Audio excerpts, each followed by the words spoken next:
Hey everyone, I'd like to brief on the changes this update brings. Starting off, the portals have been remodeled along with the new sound design. They are more accurate to the representation I saw from the get-go. I honestly think they look more immersive comparing to the original. The same lines can be said about Train 44. He's been overhauled and redesigned to look industrial. Huge fan of the interior as well. I had many issues trying to get his rig to cooperate, but nonetheless, his epic new design is flabbergasting, and so are his sounds. If you like the classic versions, you can switch to the classics and the preferences for that OG shrimp vibe. I restructured the guide system and made it better. It's good for returning players and new players alike, though you do need to unlock them despite if you beat the game.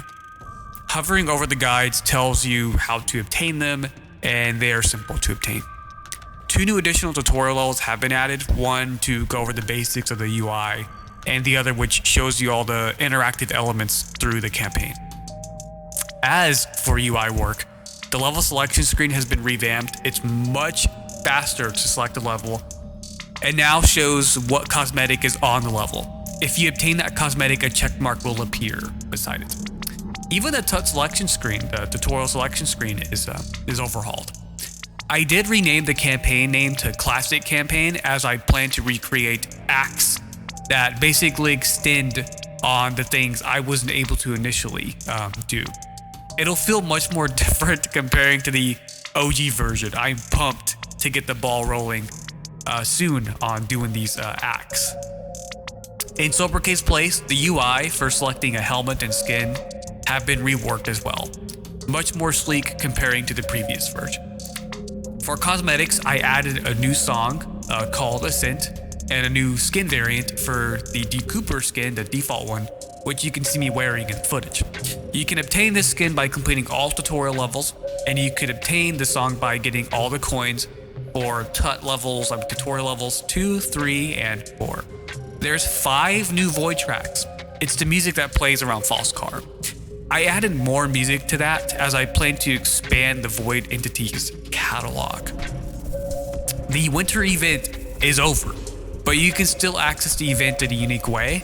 If you have not completed the winter event or started it, this screen will appear when trying to access it. It's called the Boron Lock. It's pretty simple. There's a how to use it at the top in case you'd like to know how to use it. The event is locked and needs to be unlocked, and you do that by giving this Boron Lock a certain amount of pulsar runes, codex stones, and Sinois. After that, the event gets unlocked when you give it the required amount. Mega tip for this: just use the chromatic splitter to convert the coin to the other currencies to unlock it faster. I thought the Boron Lock was a pretty cool way to gain access to an event rather than doing a fear of missing out trick or a dark pattern scheme. For other things, flying through Ringlight will now give you all the coins within the Ringlight. So trying to get all the coins through the Ringlight beforehand was terrible. But now it's very satisfying to just see all the coins in that little Ringlight fly your way whenever you approach it. The wall latching mechanic has been completely reworked, and it's 10 times better. There's a little quick HUD that appears when you're near a wall to latch on. The green lets you know you can latch on. The blue just means you latched on to the wall, while the white means you are not latched on to the wall. It's pretty simple. When going through a nobulence, there is now a little quick HUD. It tells you to tap W for the thrust and the amount of thrust left, which you only get 2. I did fix this issue where the boat bugs don't move. Additional fixes on the shrimp's pond sensing. I fixed false car like turning off your lights in areas it shouldn't be doing that. Like in level 18, for instance, it just turns it off when you can't see anything when he turns it off. He's not supposed to be doing that. So this thing kind of broke during the winter event. I adjusted him to do something, and it worked well, but I forgot that on some levels he doesn't have to check for certain things, so I made sure to fix that. Another thing is that in Sobriquet's place, when you ask him a question, instead of you have to look at him now to ask him a question rather than being in his radius.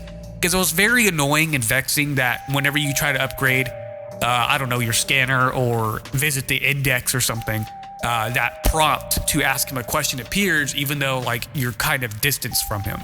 So now when you look at him, so it's just much more better to look at him to ask him a question. So it kind of stops that from happening.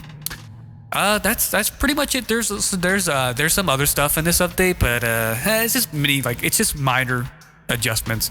But that's pretty much it. All in all, that's it for this update, and thank you for watching and tuning in on this video.